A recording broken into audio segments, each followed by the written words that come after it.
well and truly back.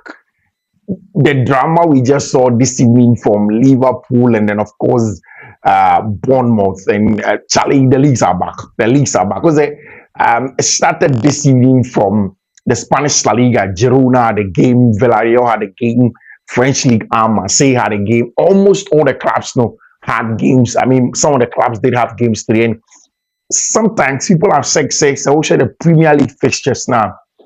If somebody tells you that these games are intentionally fixed in this way, don't disagree with them.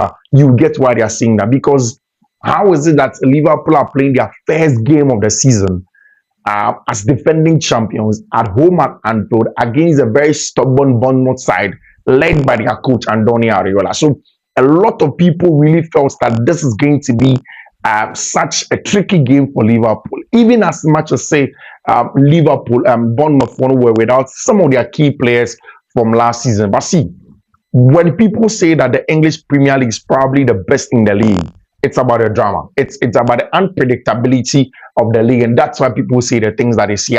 Fiifi-Manfred on YouTube, your best football tactical analysis channel here on YouTube. If you're not subscribed to the channel, then I don't know what you are waiting for, because over here we give you the best in analysis and also give you the best chance at winning some football money on Betway as well. So every day in our videos, in the description of the video, there's always the Betway code. Today, the only game that let us down was Marseille versus Stade Rennes.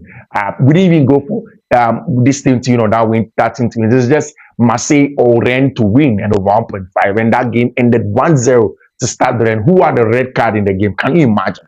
Of course, we go again, God willing, tomorrow morning with a lot of analysis. Right after this video, we'll sit down with the team, we'll do the analysis and find a selection for God willing tomorrow. And of course, Sunday and Monday and subsequently on Fiifi-Manfred. So if you're not subscribe to the channel, turn on notification. In the notification turning, do choose on BBA and Palma. Let's start like this. Let's start from the Spanish La Liga. I'll tell you about the drama in that game versus Liverpool, but there's some more news also with Chelsea Football Club in terms of transfers. I'll give you all of that I see on Fiifi-Manfred on YouTube. Let us get straight to it. Big news, as the fact said, Barcelona have finally, this one official from the mouth of the president, Juan Laporta. Juan Laporta says that Barca have officially registered Juan Garcia and Marcus Rashford. They are in line to play this weekend against Mallorca. What a boost! What a boost it is for Football Club Barcelona, because we have been talking about this. We have been talking about the fact that how is it that you buy a goalkeeper who is one of the best in the Spanish La Liga from last season, and then the season starts and you see you've not registered him? How does that make sense? Tell us. And a lot of the Barcelona critics kept on saying that maybe this is the reason why the likes of Nico Williams and the likes, they didn't want to come to Barcelona, because the uncertainty of registering a player is not good for the player. No player will be happy. Say Mbappe bought the first game of the season and then that player hasn't been registered. No player will be excited that happens to them. But Barca kept on telling us they had a plan. And first of all, it started with a possible sale of Hector Fort and certain possible sale of certain players. Then it went on to Marc-Andre ter Stegen's injury and then the surgery. Even with that, there was a lot of drama where was Marc-Andre ter Stegen, one, going to sign that medical declaration form that says that he's going to be out for 5 months. Two, was the La Liga board going to deem that injury as long enough for them to take that percentage of Marc-Andre ter Stegen's salary off the books? And it was always going to be a tricky affair in the case of Football Barcelona. But again, Juan Laporta deserves all of the credit. Trust me. I mean, the calmness in Barcelona approaching the issue, the fact that Barca did not want to make this issue such a big deal. Calmly, I mean, Deco, Juan Laporta, every time kept on telling the Barca faithful, said they are going to get a job done. So everybody should just trust them. And I said it several times, whether you like it or not, this Barca board, they do not cause the problem that's there. It was caused by Jose Mario Bartomeu, and then of course Juan Laporta came to inherit it. So you when you discuss Juan Laporta, you always have to discuss that with that in mind. Say he's not the one that essentially caused the Barcelona problem, but he has inherited that problem. Of course, he's been expected to solve that problem, and that's exactly what he's done over there. So after all of that, Barca had to sign the documents. Ter Stegen had to sign that document. They sent it in there. La Liga give the approval. Now it was about the timeline for registration. Could Barca get the documents together down to register? Is it only Juan Garcia? Is it only Marcus Rashford? Is it going to be both? Because if you look at the injury of Robert Lewandowski to the Barcelona side, it means that he's going to be out for an extended period, at least for 1 month. Robert Lewandowski is going to be out. So the other profiles that are left in the Barca team, Dani Olmo, Femi Lopez, these are not your natural out and out strikers, or even close to that profile of a natural out and out striker. So it means that Marcus Rashford was going to be important for Football Club Barcelona. And of course, this morning, I reported first time the Barca say that they can get a job done. They can register Juan Laporta, and then they can register Juan Garcia, and also go on to register Marcus Rashford. And then later in the night, you realize just a couple of minutes ago that Juan Laporta himself has come out and has said that Barca have finally registered Juan Garcia and Marcus Rashford, and that they are going to play against Mallorca on Sunday in the Spanish La Liga Open. Exciting one for the Robert Lewandowski has been in the news in terms of some interviews what guarantee over there. He has spoken about Lamine Yamal. He has spoken about himself as a club. He has spoken about the offers that he got from elsewhere. And of course, he talks about Lamine Yamal. And he says that, Charlie, see, at age 20, maybe talent may be enough. But when you go beyond age 20, when you have a family, when injuries begin to set in, that's when talent may not be enough. That's when probably you have to do more than just talent to be able to be at the top in terms of being one of the best players in the world. And he advised Lamine Yamal. They asked him about Lamine Yamal's style in terms of the off-the-pitch issues, the fashion, the things that Lamine Yamal likes. And instead of all these things, they are personal stuff for Lamine Yamal. And Lamine did not answer that. He has his personal life. He has his personal style. He sticks to them. Lamine has to sticks to it. So that is exactly what he wants to talk about in that regard. He mentioned that Lamine would have to find balance. And I think that is true. Whatever happens to Lamine Yamal, as a young boy, he has to find balance. Balance of the real life, balance of his football life, balance of his personal life. There needs to be balance, or else there may be some trouble along the line for Lamine Yamal in that regard. So we'll see how things are going to pan out from there in terms of Barcelona. Good news for them. So we are going to move on from that conversation and go to the English Premier League, where Chelsea have been in the news even before Liverpool did kick a ball. A lot of things. One, we told you Chelsea need to make some sales before Xavi Simons is going to come. It looks as if Christopher Nkunku to FC Bayern Munich is advancing. It is really, really, really advancing.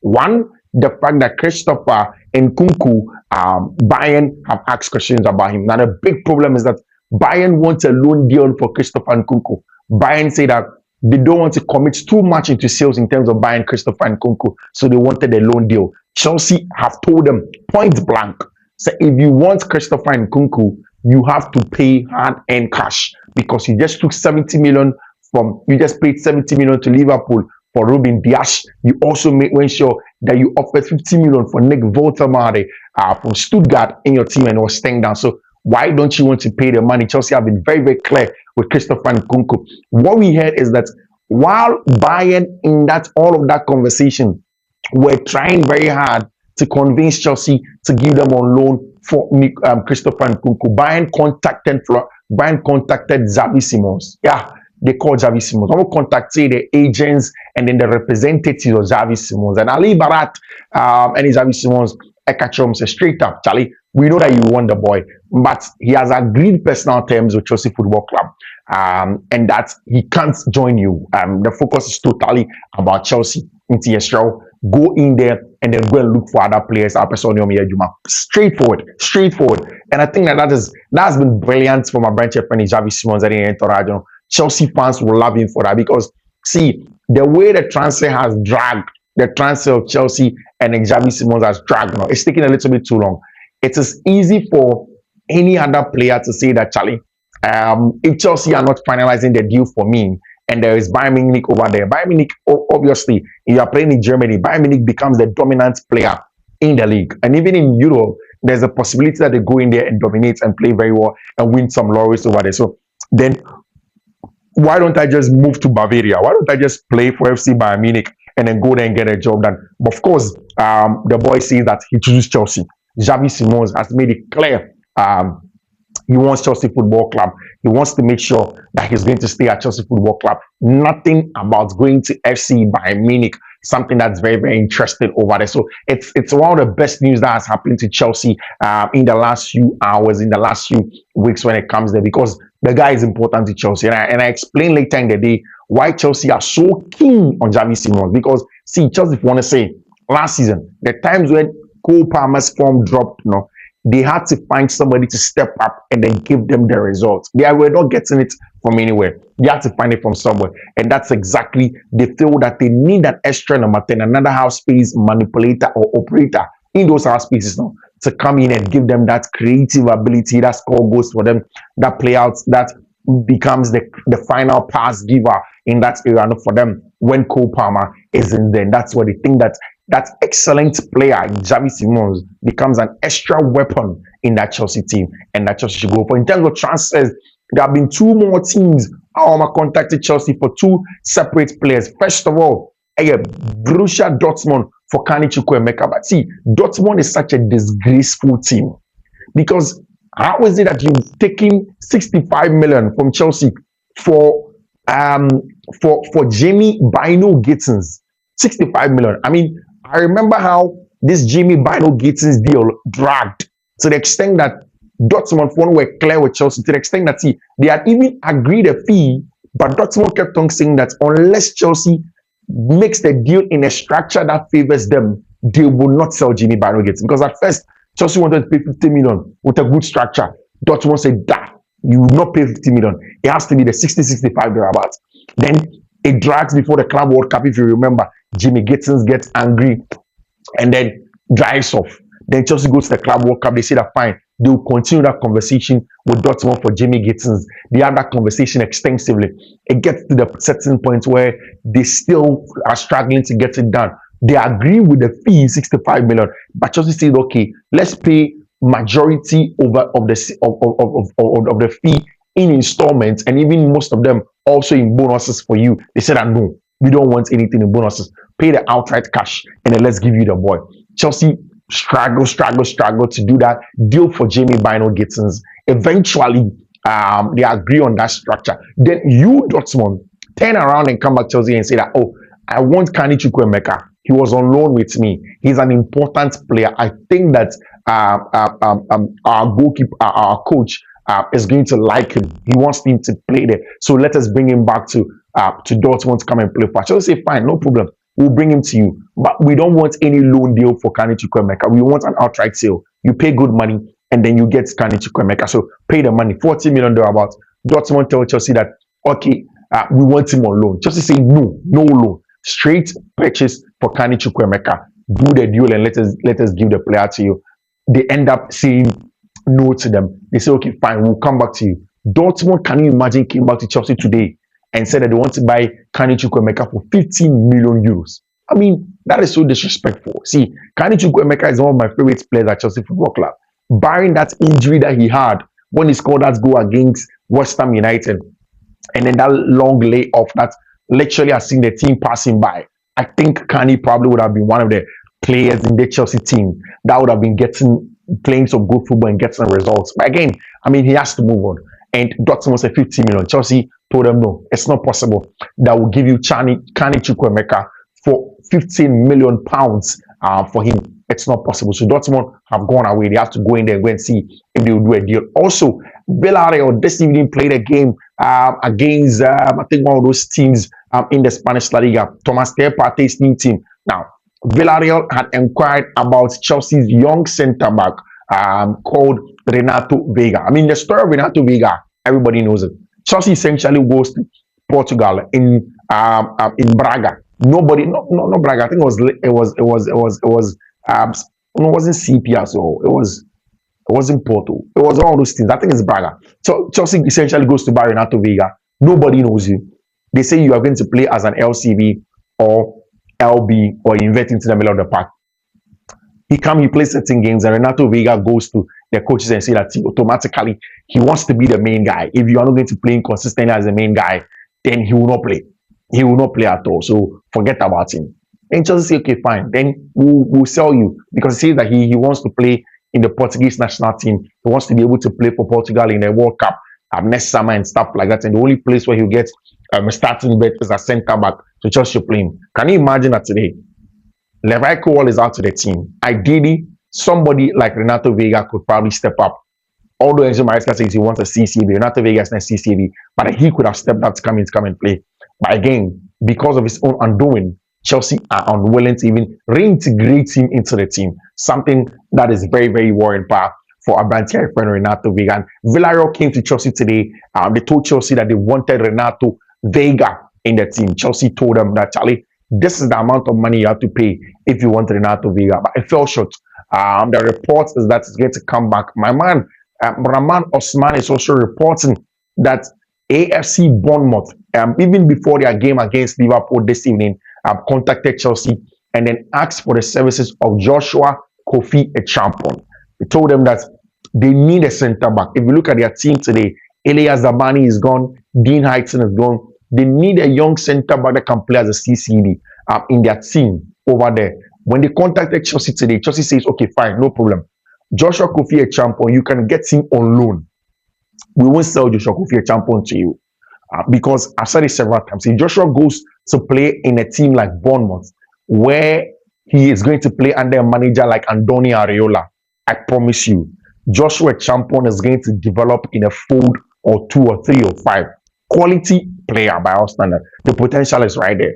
But around this time, players want game time. They are young. He's just around 17, 18 years thereabouts. He wants to get game time. If he goes to Bournemouth to go and play under Andoni Areola, Andoni Areola is possession heavy. He wants to play the ball. He wants to play up from the back. He wants the centre backs to step up and defend aggressively, similar to the style of Enzo Maresca and that of Chelsea. So it probably helps Chelsea in that regard. And they told Bournemouth that, okay, we can give you Joshua Kofi Echampon on loan, but we are not selling him outright for you. You have to at least pay the money. You have to take him on loan for us. Let him play in the Premier League. Let us know that he's going to play a certain percentage of games. Then he's going to be your man. Bournemouth says that they don't want Joshua Kofi Echampon on loan. They want him outright. I mean, but the deal is just developing. I'm waiting to see how the deal is going to go on, and we'll see how things are going to pan out from there. In the Chelsea training, the focus mainly was on Crystal Palace. Crystal Palace manager Oliver Glasner has spoken. Oliver Glasner says, "Sir game now when Chelsea be born Sunday, has the tendency of being one of the best season openers." Yes, that's what Oliver Glasner said. I say it has the tendency of being one of the best season openers, and I think I agree by a very, very large extent. I agree with Oliver Glasner on the things that he's saying, because really, this season, if you are going to play in one of those games, you are playing against the Community Shield winner. A team that qualified for Europe, whether Conference League, Europa League, or whatnot, it's still European qualification over there. Yes, some of your players have been targeted, like Eberechi Eze. As it stands now, Toria Mosper have asked a lot of questions about Eberechi Eze. Arsenal were linked with Eberechi Eze. They wanted to get Eberechi Eze into their team. Of course, as it stands now, nothing has been concrete. He's one of the captains of the team. Chelsea are looking for a CCB. They have been looking at somebody like Mark Gay, who is in there and can play as a CCB. They have been looking at him. Now, Chelsea scouts have been told by Enzo Maresca that he wants a CCB. They should go onto the market and look for a centre back who plays as a controlling centre back in the first phase of ball progression in build-up for him. So, who be the two centre backs, the one who plays central, you need to play up on the back. That is what Enzo Maresca says he wants from the boys now on him. So, you should find some for him on the market. So, it's an interesting one. See, Oliver Glasner says that the Chelsea team, you need to focus on everybody. Also, you have to focus on the attackers, the defenders, the midfielders, set pieces. He said even Chelsea staff, no company, you have to keep an eye on them, because it's a total package with Enzo Maresca. He believes his team can go to Chelsea Football Club and then go and compete. According to Oliver Glasner, his team can go there and then go and compete and get something out of the game. So, I mean, it's a set the tone for that game, whether they can go in there and go and compete, whether they are not going to be able to compete, whether they'll be able to get the results against Chelsea, whether they won't be able to get the results against Chelsea. I mean, it sets the tone essentially for some matches. But of course, see, when Oliver Glasner is coming to play against you there, then you know that it's going to be a tough game. And I like the fact that Enzo Maresca is preparing in the right way possible. And it's also official. Yesterday, we could report to you, sir, Marco Correa has signed that new contract extension. And see, that is exactly what I've been talking about. What Chelsea wanted to do is like this. When you buy a player, people criticize it. People say that they don't know football, they don't know what they are doing. It's a joke and what have you. And I promise you, these people will not accept that they were wrong and they have been wrong and they have been brutally exposed. But to be very honest, they know that Chelsea Football Club is in the right direction. And this Marco Correa contract, speaks volume of it.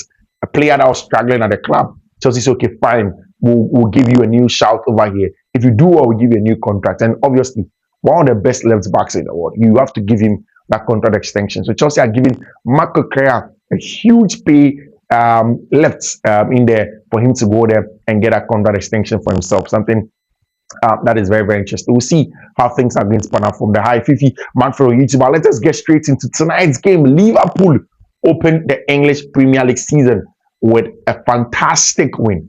Fantastic. When I say fantastic, I mean fantastic. And I was saying in the opening minutes of the video that one of the reasons why Liverpool are who they are, but one of the reasons why the English Premier League is what it is because of the drama.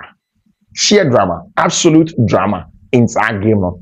Because tell me why Liverpool are going to play the season's opener.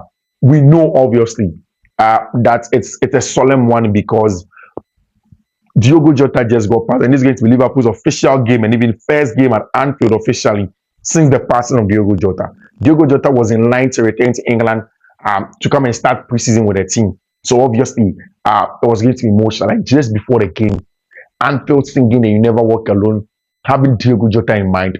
People who were there saying that there were goosebumps all over the place because it was very emotional. And for me, I think that's all throughout Europe. I don't think there's a much more emotional club than Liverpool. And I don't mean this in a bad way. See, Liverpool is a club that invokes emotion. They know how to invoke the emotion. And they know how to channel that emotion to the right cause. For whatever it is. When you go to Liverpool and they need to channel certain amount of emotion to turn things around, it's essentially the most dreaded place to go to. It's a vociferous ground. It's a ground where when you go and you're playing football, even the best and most mentally strong players will tell you that Liverpool is Anfield is such a ferocious place to go and play football, and they are loud all throughout the game. So it started like that, and then of course, the first goal comes. Who scored a goal? Hugo Ekitike. I remember when Chelsea were linked to Hugo Ekitike, and I was in the analysis, and I kept on telling people